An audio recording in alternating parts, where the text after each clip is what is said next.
I'm a psychic, and when I look at the energy of 2026, it is vastly better than 2025 for, I would say, most of us. 2026 is going to be very action oriented. It's going to be very action forward. There's going to be a lot more movement in our lives. 2025, a lot of us were asked to stop, reflect, wait, and it was the most frustrating year ever. I felt like I was hitting a brick wall constantly. I don't know about you guys. And almost every single reading I've given since September, it was pretty much that same messaging. Like, just wait a little longer.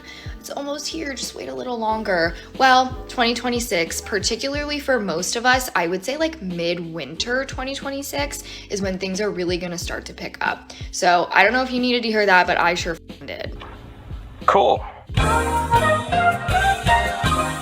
Hey woman, I gotta ask you something. Are you about to take a drag from that crystal you got between your cigarette fingers? Because it almost looks like you want to smoke that thing. I mean, you do realize that holding a crystal doesn't make you a psychic, right? Especially when your psychic reading told you to just sit around and do nothing for the last year. And judging from what you're saying now, you're supposed to sit around and do nothing for the majority of the next year as well. I mean, you said it yourself. You said to wait until midwinter of 2026 until you get around to getting your life together. That's literally 10 months. And you even said that this was frustrating because you clearly don't want to waste time that you don't have, but at the same time, you're so convinced that whatever this ethereal realm is telling you to do, it involves doing nothing.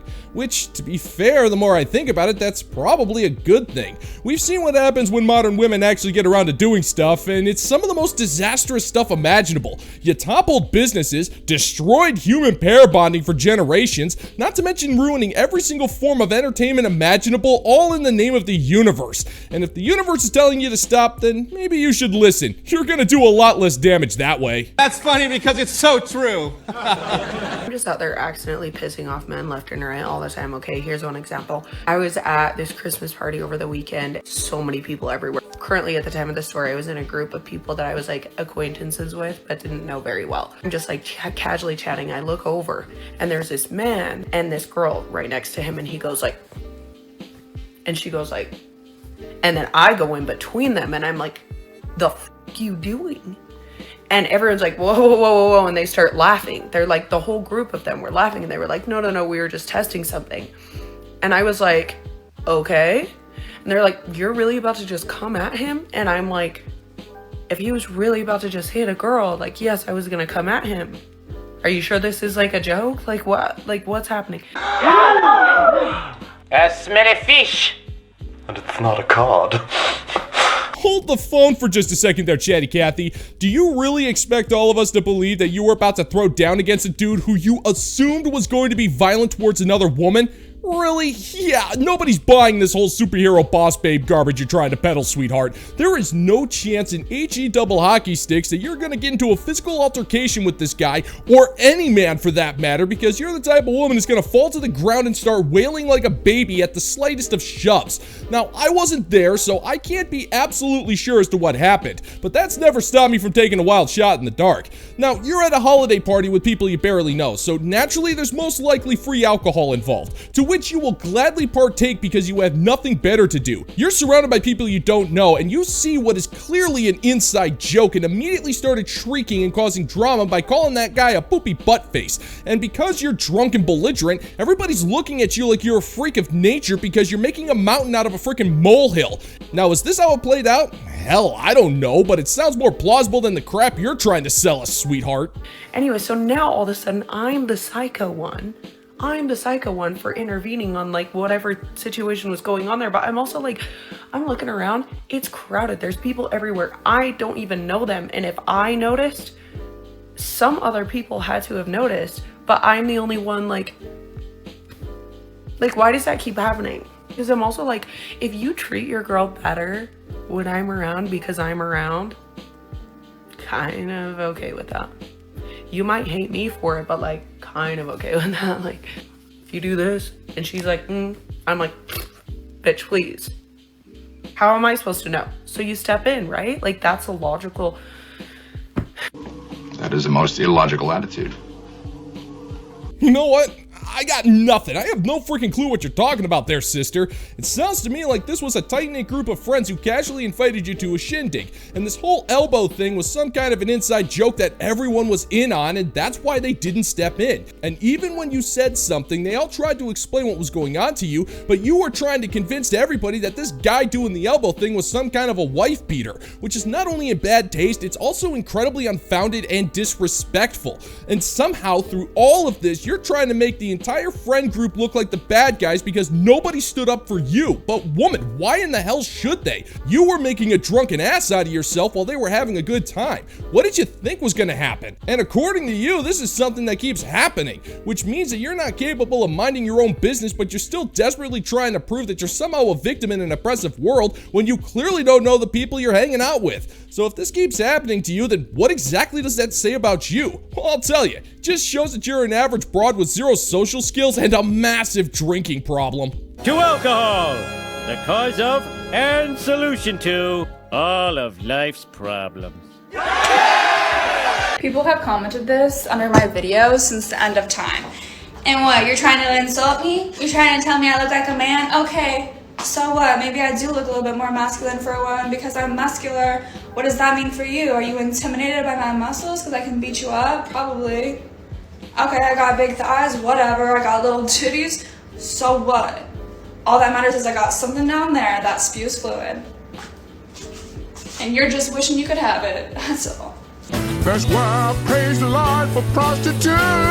You know, I had to break it to you, Toots, but of all the things I could wish for in life, your discharges don't even make the bottom of the list, and that thing's got like 5,000 things on it. Some of the things include free hockey tickets for life, an antique boardwalk claw machine, and answering a question from a fine member of the bounty board over on Patreon. David Small asks, Dear Locke, went to see the new Avatar movie on Z5. To my surprise, the Space Drive-In showed Avatar, Fire, and Ass. It's where 20 hot girls painted blue had sex with Jake Thrust Scully. Low budget, but great camera work. What's the story here, Locke? Avatar, Fire, and Ass, huh? Well, I'm sorry you had to pay good money to see that garbage.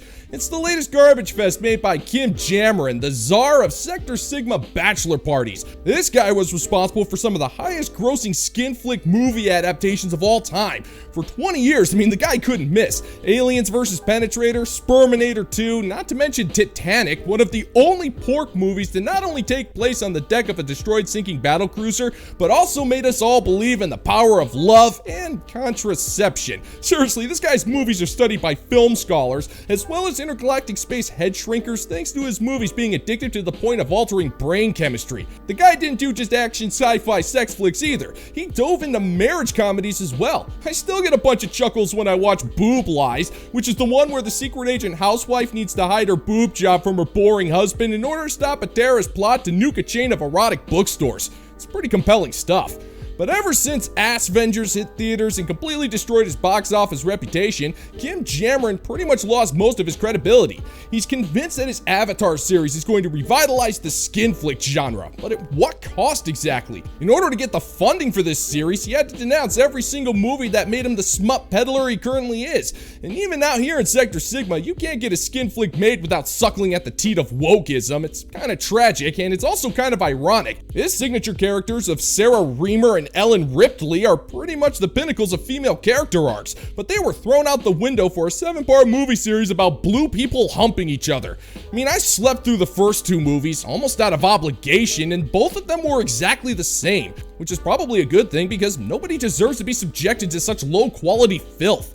And the public kind of noticed it as well, but they're not exactly caring. Fire and Ass is slated to be a smut flick box office slam dunk, projected to gross over 200,000 intergalactic space bucks, but everyone forgets about it afterwards, which is probably a good thing the more we think about it. And Kim Jameron, yeah, this guy can't get off his freaking soapbox for 2 seconds. He's still committed to this absurd notion that he's a pioneer of adult filmmaking, but when your titty schlock is being blown out of the water by a bunch of tattooed losers who sold their soul on OnlyFreaks, then you can't really say that you're making groundbreaking erotica with nothing but blue screens and blue body paint. But thanks to the frickin' nostalgia market, nobody's just willing to accept that his time has passed. They all want to talk about his legacy this, his legacy that, but in a world as cutthroat as skin flick movie adaptations, the rules are fairly simple. And that rule is, what have you done for me lately outside of turning my drive-in movie theater into a medical biohazard? And that answer is plain and simple. Nothing. It's a pork flick that makes money by birthright, and it's really no fun. And come to think of it, nobody really consumes this stuff with any type of interest anymore, and that's probably for the best. We'd rather watch his old stuff and revel in the fact that he was once a dude who actually made stuff that was worthwhile to see. And when you're dealing with a stop-motion pork robot who enters a battlefield to do bedroom battle with the last group of resistance females just to see who can hump the most, that just makes blue people pale in comparison. And when you're waxing nostalgic for the skin flicks of yore, you know the industry is in trouble in the worst way possible. Hope that clears it up for you, David, and thanks for the question. The seedy side of Sector Sigma is truly one that needs to be explored more often, and I'm happy to deliver. And thank you to all of the fine members of the Bounty Board over on Patreon for making these stories a reality as well. Every single one of you is worthy of the finest flicks that money can buy, skin or otherwise. All hail! And if you're interested in hearing more stories about the Lockverse, then check out the Bounty Board over on Patreon, where I have a specialized tier to create segments just like this for you. And I have almost 100 videos of exclusive content that you're not going to find on YouTube, including the first season of the Lock Files for absolutely free. The link's in the pinned comment down below if you want to check it out. When I pulled up to this man's house, I literally was like, okay, bench press me. Like dead ass, because that's how big and strong he is. So he laid down on the ground, bench pressed me, like he used me as a, you know, my body, like this. Boom, boom. He did it.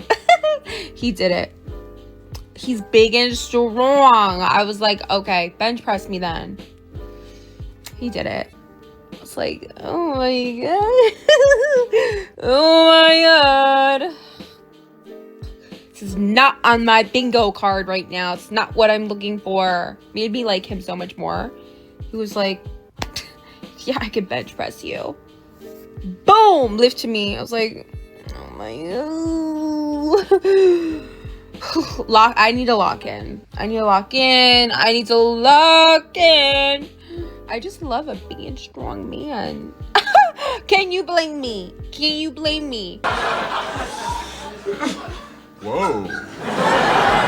Alright, sister, I'm gonna go ahead and pretend that everything you said actually happened, and some dude bench pressed you in his garage. I mean, so freaking what? We all know that modern women want dudes who are so jacked that they can bench press you. You practically assume that the vast majority of single men out there must look like Henry Cavill, so what exactly did you expect? But woman, do you listen to yourself? You're obviously almost 30 and you're talking like a freaking child, which is not only unattractive, it's also a reflection of your mindset. It's not cute, and it's most certainly not funny. It's annoying as all hell. And now you're trying to tell yourself that you need to lock in, which I can only assume is you trying to ignore men so you can focus on that business of yours that's ultimately gonna fail. That's not really possible. You're so worthless that the only way you can get any form of validation is to date good-looking dudes who pump and dump you faster than you can release that god-awful laugh of yours. That's why you're going to keep dating. And in all honesty, I normally couldn't care less what Biff Hard Cheese does in the privacy of his own home, but if he's dealing with the likes of you, then that means, if anything, he's taking one for the freaking team.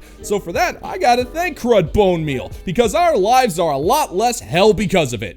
All hail!